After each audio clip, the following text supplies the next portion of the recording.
Well, Monday evening, City Council met to discuss upcoming budget plans for the fiscal year, and some concerns surrounding police training were addressed.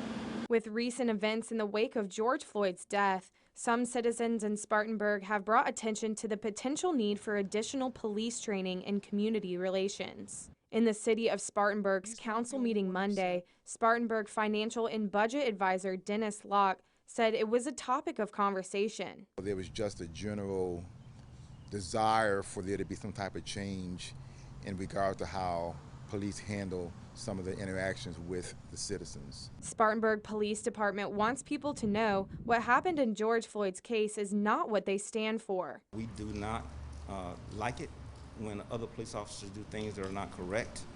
That's why we pride ourselves in doing the right thing and treating citizens with respect. City Council also discussed how funding hasn't looked the same since the coronavirus pandemic. Without revenue from hospitality taxes, the city's overall budget was cut $1.7 million, leaving several departments with less money to spend this year. There is a tighter budget because you don't have as much revenue this year as we had the previous year. And one of those departments was the Spartanburg Police. If additional training were to take place, there were questions on where that money would come from. But LOCKE says it's not the city that would make that decision. The police chief has the ability to make changes within the budget already allocated to him. Spartanburg Police Department says there's not a lot of cost involved with training and are willing to make adjustments to their training as needed. If there's some additional things that come about, we'll make sure that officers have those things in place. Well, the final vote on approval of the budget will take place in next week's meeting on June 22nd.